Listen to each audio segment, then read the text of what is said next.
un débrief comme j'ai pas l'habitude d'en faire, où on va juste revoir toutes les affiches de ce samedi parce qu'il y a eu beaucoup de choses et beaucoup de buts.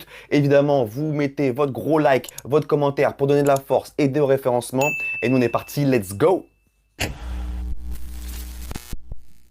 Et donc les frérots, on va commencer avec le premier match de la journée, c'était à 13h30 heure française, Aston Villa Newcastle.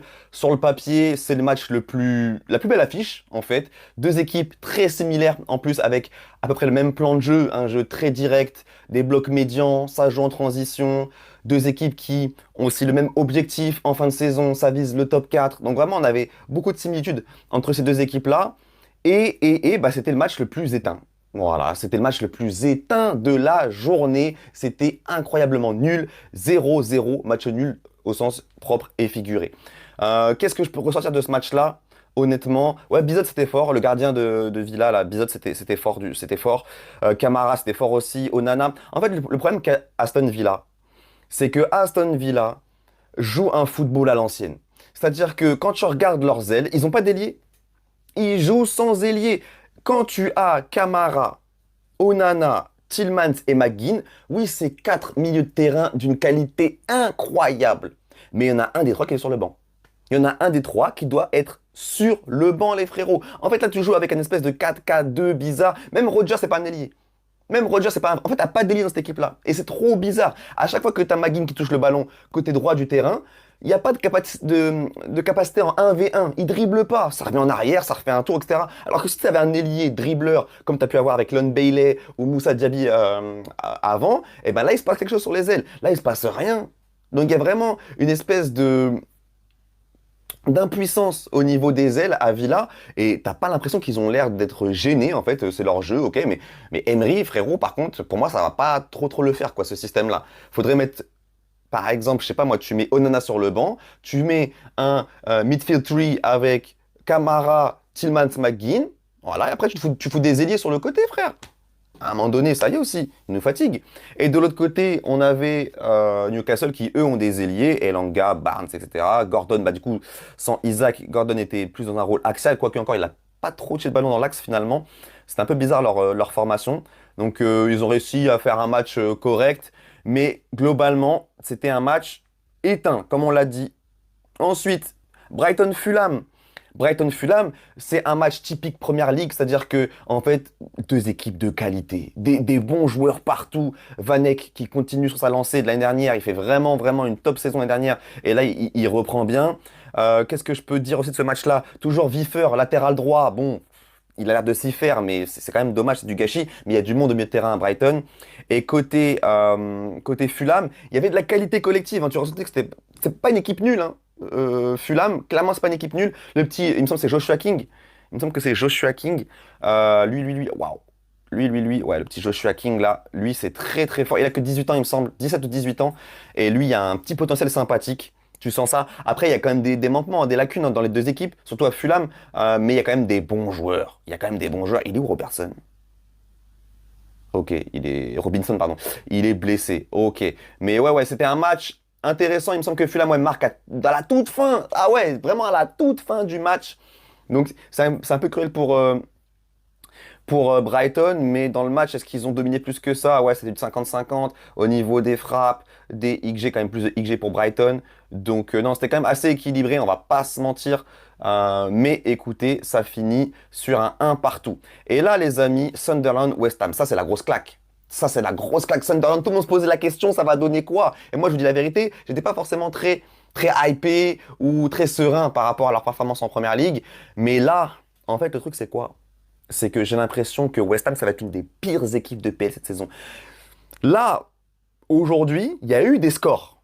Mais pour moi, il y a les deux seules équipes que j'ai vues nulles, vraiment nulles, c'est Burnley et West Ham. Parce que même les Wolves, on va le voir après, qui prennent 4-Z contre City, je ne les ai pas trouvés nuls, hein. On va y revenir juste après. Mais West Ham et, comment il s'appelle? Burnley, c'était éclaté. Donc, je ne sais pas si on peut encore bien juger Sunderland par rapport à ça, même si c'était vraiment intéressant dans le jeu, ça, il n'y a pas de souci. Mais ils sont vraiment face à une équipe complètement perdue. Waouh, c'est chaud, hein.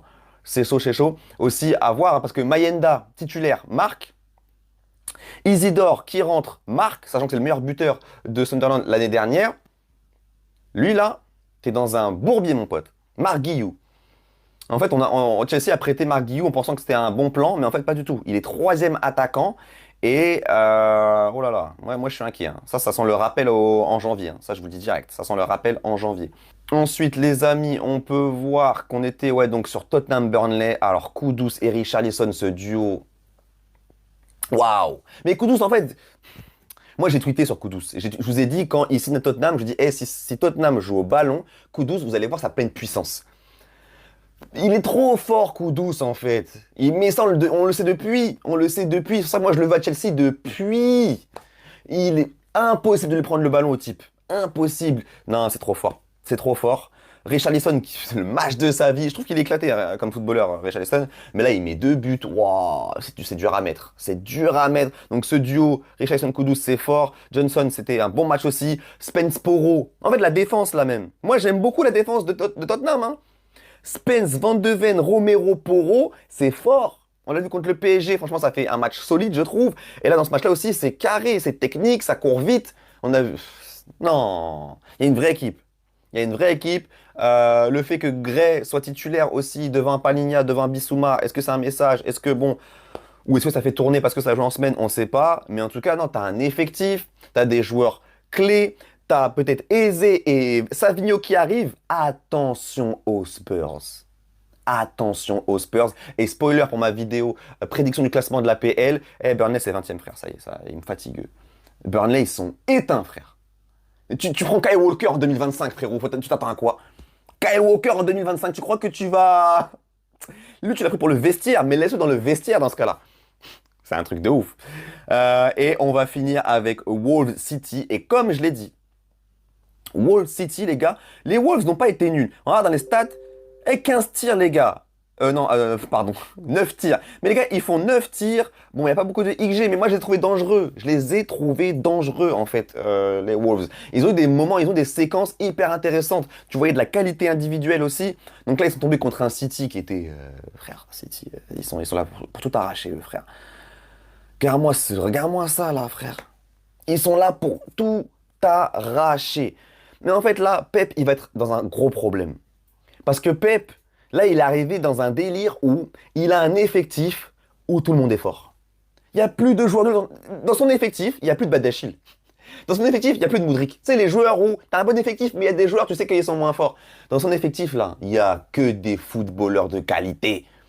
Il n'y a que des footballeurs de qualité, frère. Là, en tribune, il y avait Rodri et Foden. Sur le banc, il y avait Cherki. Le petit, il est rentré, il a montré. Le petit, il est rentré, il a montré. Cherki Star. Le numéro 10. Cherki Star.